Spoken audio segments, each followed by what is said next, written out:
Hey guys, welcome to the channel, FOF Fingerboard, and thanks for clicking on this video. It's your boy, FOF Nelson, and today I'm going to talk about some DIY obstacles we can do for pretty cheap. Let's face it, fingerboarding isn't the cheapest of hobbies. It kind of costs a lot, whether you're buying tech decks or whether you're buying level edges. It can get pretty spendy trying to get obstacles, guys. So in this video, I'm just going to go over some DIY builds that I did, hopefully give you guys some ideas, maybe some things that you want to get inspired to build yourself.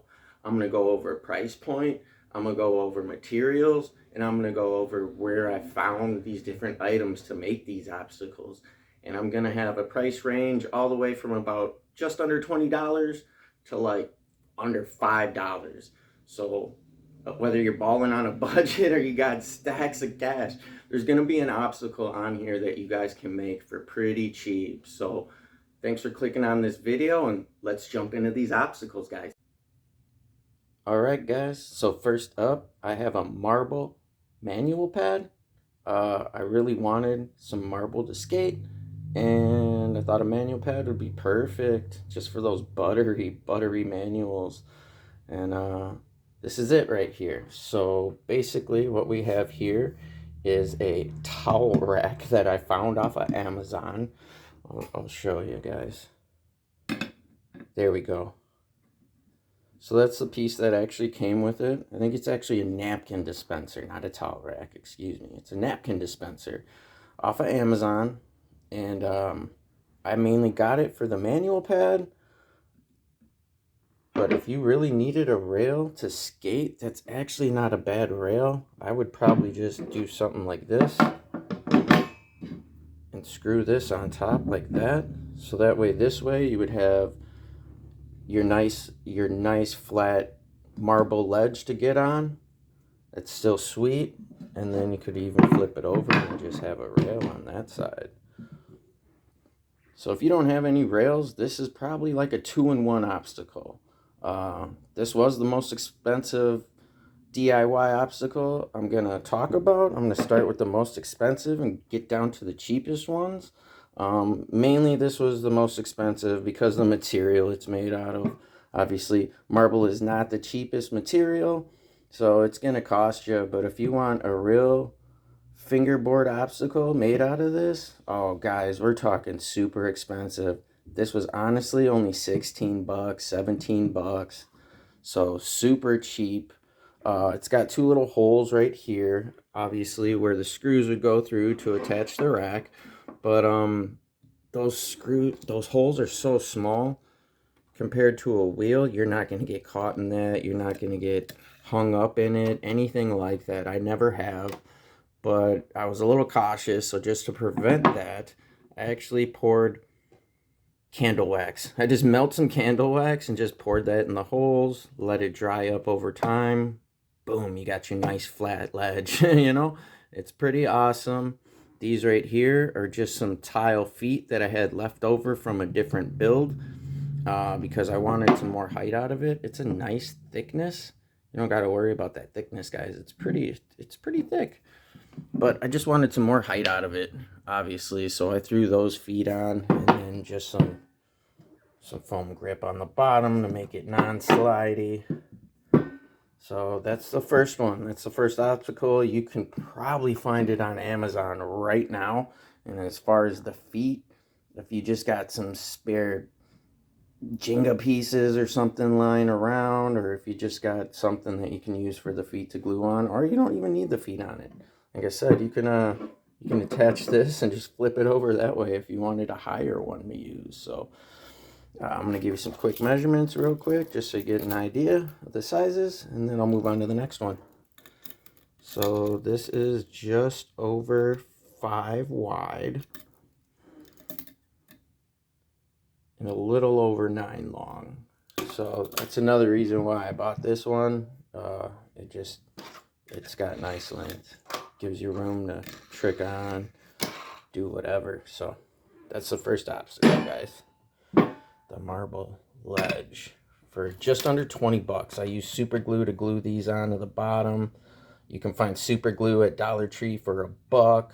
If you got some spare foam grip tape, if you're a fingerboarder, you probably have some spare grip tape laying around. Throw that on the bottom, and there you go. For under 20 bucks, you got a sweet mani pad out of some nice material. All right, let's jump into the next one. So the next most expensive item that I made was this. And I know what you guys are thinking, like, holy buckets, you cheated on that. That looks like a tech deck. It is, I'll be honest with you. It's an old tech deck ledge that I got with a Pulaski Park setup. And I loved shredding this thing, but honestly, I just really wanted tile to skate on. If you're a fingerboarder, you understand how the real material just feels so much better. The metal, the tiles, the concrete, you name it. You know, it just feels awesome, and it gives that extra sound to it. So in order to spice this thing up a little bit, what I did is I picked up these tile slabs, and I knew the length I needed, and I kind of knew the pattern and width I wanted. So I just went to Menards, Lowe's, Home Depot, and I just checked out all the different tiles they had. So these actually come off of this right here. It's just your standard slab of tile. There's all kinds of different colors, different materials, whether you want stone, whether you want real marble, whatever you want, you can find. So this slab of tile cost me about 10 bucks or so. And then super glue was probably about another buck in super glue. Like I said, you can find it at Dollar Tree. So all I did was just rip these tiles off. That's what the backing looks like there. After you get one off, there's still a tiny bit of residue on there. So what I did is I just used a razor blade and scrape that off. Or if you got some sandpaper, you can just sand off that little extra residue. So you got a nice flat surface. And then I just glued them on top of there. And I know what you're thinking. I don't have a tech deck ledge like that, dude. Well, all honesty, I'll give you the dimensions of this thing right now. And I'll show you that it's exactly 2 in width.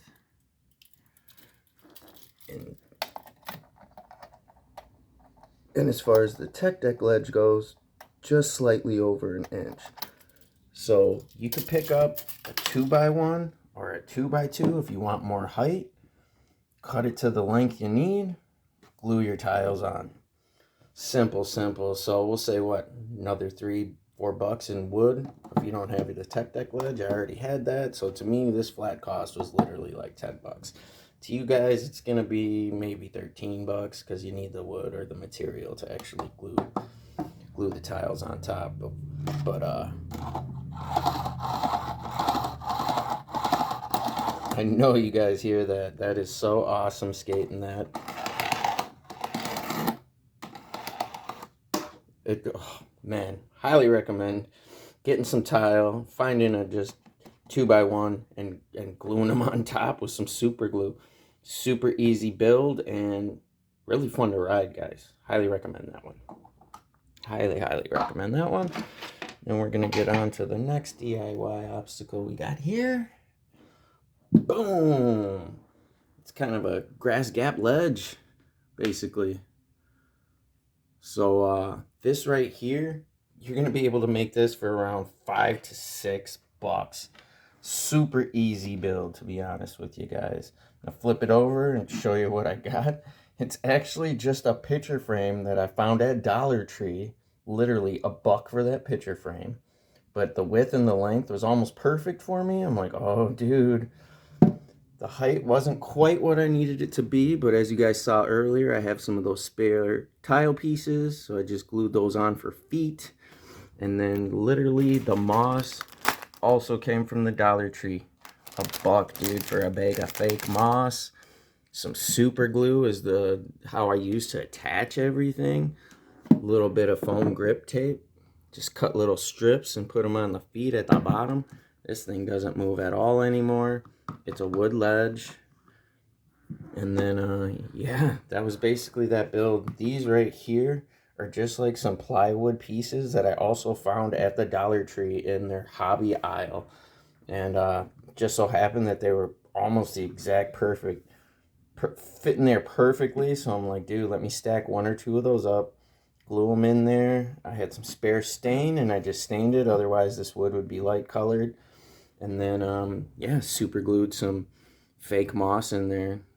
Make a cool little ledge. So this one, between the super glue, the frame, the wood for the inside, the moss, let's face it, well, items aren't really $1 anymore at the Dollar Tree. They're like $1.25.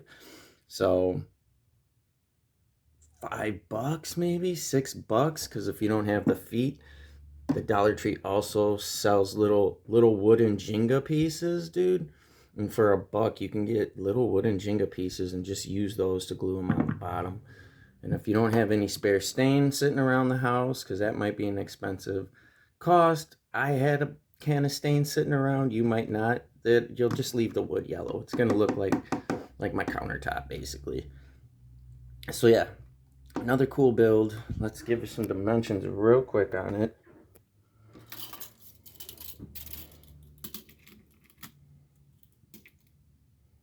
So 11 inches long and about 3.5 wide. So it's kind of perfect. The little gap, grass gap, is about 3 inches, a little over 3 inches for the grass gap. Super cool obstacle, guys. Let's move on to the next one.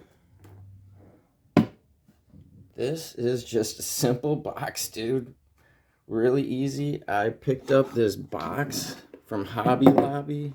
It was literally like $3.99. I think you're supposed to, like, I don't know, put jewelry or something in it. I don't know what it is, but it's just a simple wooden box. Once again, I had some stains sitting around the house, stained it, threw some spare tiles on the bottom to give it some nice weight to it so it's not that hollow feeling or sounding when I land on it. And then these right here are actually metal strips that I found at Menards for like $2-3, and they were in the duct aisle. I think they're actually used to connect like ventilation and stuff together. I'm not quite sure, but they were cheaper than I-frame and they were cheaper than L-frame. So I'm like, you know what? Let me pick up 2 of these, just cut them to the length I need, use some super glue it down. I didn't do the cleanest of super glue jobs. As you can see, there's some excess that kind of gooped out. You can see some excess goop here and stuff. But if you do a good job of wiping it, you shouldn't have any problems. So once again, like $3-4 for the box, $3-4 for the metal, and some super glue I had on hand. Measurements are gonna be 8 inches long, 3 inches wide. So go to Hobby Lobby. They'll have all kinds of wooden boxes for you guys to check out. This just so happened to be the size and dimensions that I wanted, so I bought it. Obviously, the bigger the box, the more expensive. And yeah, another build that you guys can do for like $10. No problem. No problem. No problem. Way cheaper than paying $30 to $40 from a real company. And then the last little build I have here is just a little quick one. Just a little manual pad. Once again, Dollar Tree for $1. Literally glued this onto the bottom. Dollar Tree for $1. And some super glue. Not very expensive, not very complicated, but if you just want a mani pad, this thing works. So $2-3 mani pad right there. I hope you got inspired to maybe do some builds of your own. Check out Menards, check out Hobby Lobby, check out Dollar Tree. Even I told you I found that thing on Amazon. You can even go to the Goodwill and find good cheap items too, even. So it doesn't take much to get some pretty sweet obstacles made that look pretty decent and actually skate pretty well too. So thanks for clicking on this video, guys. More to come. So those are my DIY obstacles. Thanks for checking out the video, guys. I hope you enjoyed it, and I hope you're inspired to make something yourself. Because if you just got a few bucks in your pocket and imagination, you can make some pretty decent obstacles that shred really nice. So stay tuned. I'm going to keep uploading a whole bunch of content. I appreciate any like, any share, and definitely go down and sub to this channel because I'm going to have a lot more content coming your way. If you like fingerboarding, you're going to love this channel. Thanks, guys. Keep on fingerboarding. Till next time.